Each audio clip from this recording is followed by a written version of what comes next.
Alright, what's going on, guys? This is Maury from the Erie Better Beer Bureau, back at you with another review. Today we got Big Bad Baptista from Epic Brewing Company out of Salt Lake City, Utah. So this is the variant of Big Bad Baptist, but this version is brewed with Mexican coffee, cocoa nibs, vanilla, and cinnamon flavor, and 100% aged in whiskey barrels. This is the 2016, weighs in at 11.7% alcohol.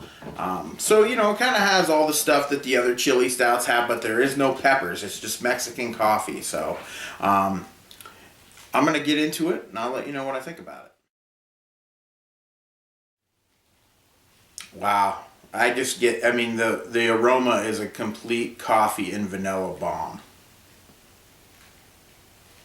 Touch of cinnamon in there too, but I would say that the coffee and the vanilla are, you know, the most upfront and in your face on it. A little bit of chocolate and a touch of bourbon, but I'm not getting much barrel on the aroma so far. I would say that I reviewed the double barrel Baptist, you know, the other day. If you guys watched that one, I definitely got more barrel on that version, and I would say there's also more barrel on the original version, but the Mexican coffee and the vanilla aromas are fantastic. On the aroma, reminds me a lot of Double Mix from Brew Gentleman, if any of you guys have had that one. Cheers.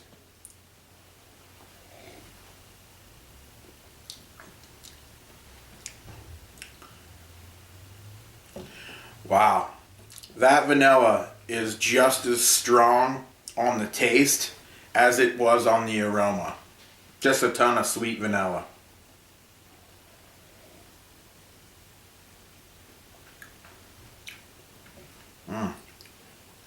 And see, that's why I love these beers with all the different stuff added to them, because on that sip, I got way more cinnamon than on the first sip. The first sip was all vanilla and coffee too, but this sip definitely, cinnamon jumped out at me. The coffee's there for sure.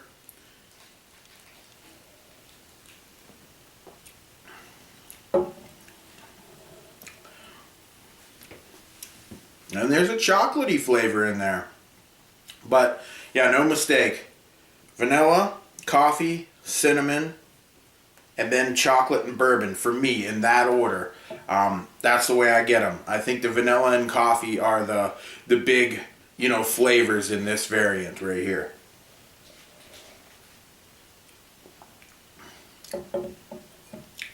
Got a medium body. I would say it's not quite as creamy as the double barrel Baptist, but it's a good mouthfeel, and I love the carbonation on it. Again, I mean, you guys can see here, you know, kind of lacing up the glass. You know, it's settled to a thin ring on the top, a thin layer, but it's still holding its own. It's not going anywhere. It really, the carbonation adds to the overall experience of the beer. It's perfect.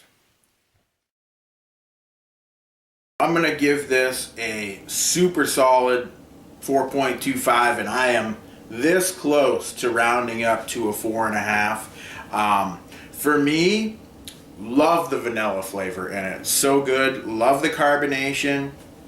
The coffee's pretty solid where it's at. I could use just a hair more. You know, that's not... I think my biggest things for it would be I want a little bit more from the body, and then I would like also a little more bourbon. I'm not saying the bourbon's non-existent, because it's not. It kind of blends in with the vanilla flavor, I think. You know what I mean? So you normally get that vanilla flavor from a bourbon barrel sometimes, and then there's a lot of vanilla in this, and then there's like a bourbon / vanilla sweetness, but I could use a little bit more barrel. Reminds me a ton of Double Mix from Brew Gentleman. The more I drink it, it's strikingly similar. That one is a double oatmeal stout with coffee and vanilla and cinnamon. So basically the same ingredients except for the cocoa nibs that are in this one. Reminds me of it a lot. I'd have to give the edge though to Double Mex for me personally, because I felt like Double Mex had a little bit more barrel than this one right here. But this is a really good beer, and I'm really at like probably like a 4.37 or a 4.38. I am up there with this one, but those are the reasons why I'm going to stick to the 4.25. And Brian, thanks for sharing it, and until next time, cheers.